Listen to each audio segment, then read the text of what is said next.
Well, hello, fellow Marky Marks. Since we're in a new year, I thought I'd bring you some new content. So, since we're in 2023, I thought I'd give you a list that's perfect for WWE and 2023. So, this is 5 WWE stars that need to be pushed in 2023. If you like lists and want to see more lists from myself, you should subscribe and hit the like button, press the bell for notifications. Let's get into it. Number 5, Ricochet. Ricochet is a top tier quality in-ring talent, but the only thing he's lacking is character development. What's the best way to do this? A heel turn. All Ricochet needs to do is turn heel and become an arrogant, cocky, bit of a dick high flyer that doesn't care about the fans. Once Ricochet's achieved this, he can bring his character to the next level where he can climb up the card and eventually win top tier championships. Number 4, Pete Dunne. Pete Dunne, currently known as Butch, is a favourite of Triple H from back in the day of Black and Gold NXT and of course the 2016 United Kingdom tournament.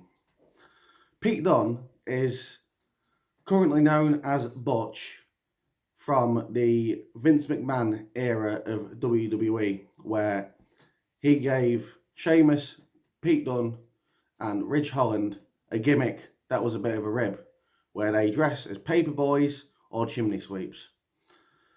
Eventually, Butch needs to move away from the Brawling Brutes, and the best way for him to do this is by turning on his leader, Sheamus.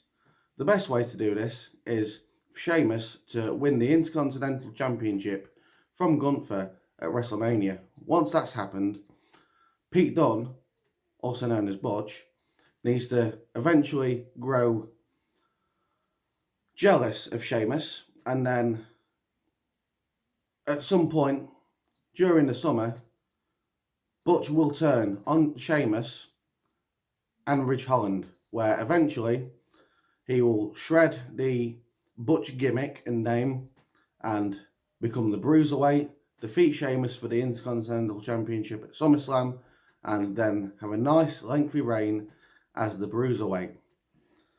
Number 3, Santos Escobar. At the time of recording, Santos Escobar is currently injured, and we don't know when he's going to be back in the ring. Santos Escobar is relatively new to the main roster, and he needs to get over with the casual audience. Currently, he is a leader of a stable called Legado del Fantasma, which is a bit of a mouthful, and I don't like the name, but there's nothing I can do about it. Once he comes back from his injury, he needs to establish himself as a cool heel, where he's like Ricochet, arrogant, puts on great matches, and just shows everyone what he can do with his words and his in-ring ability. Eventually, this man could become a tweener or anti-hero, or he can just continue the cool gimmick act, and he can get far, he can get places just by doing that. Number 2, Mustafa Ali. This one basically writes itself. Ali currently is getting beat up by everyone in the Raw locker room. He's losing matches all the time, and he never wins anything. He gets beat up backstage every week by either the same wrestler or a different wrestler. Basically, insert wrestler here to beat up Mustafa Ali. And then you're probably wondering, why is a person like this on a list like this? Well, let me tell you. It's because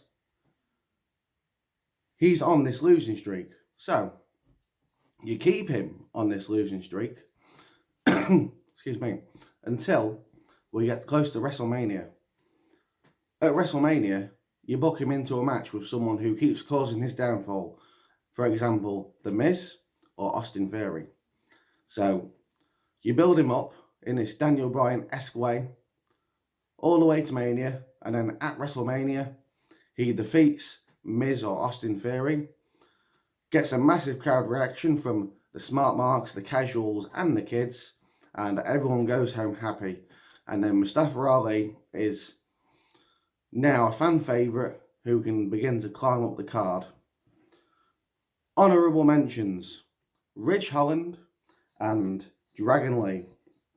Ridge Holland, to me, is becoming a fan favourite.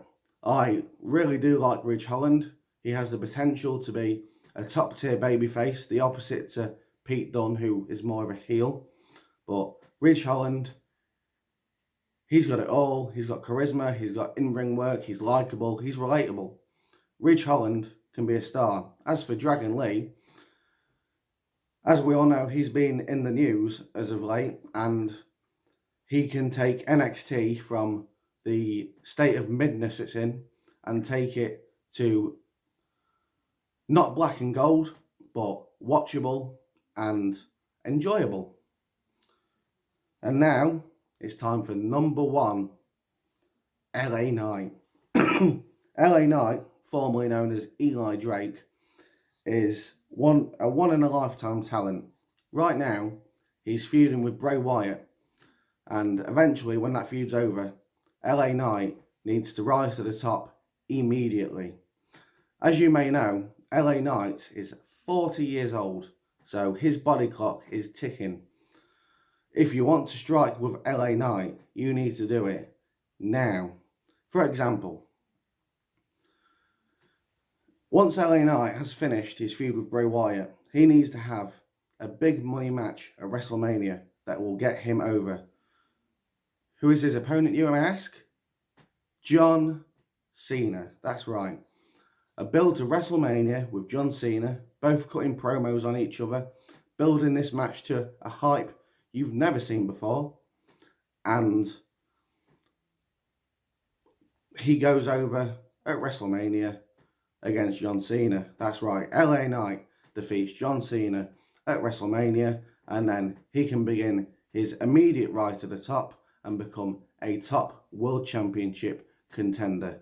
And if you disagree with that, you're a dummy.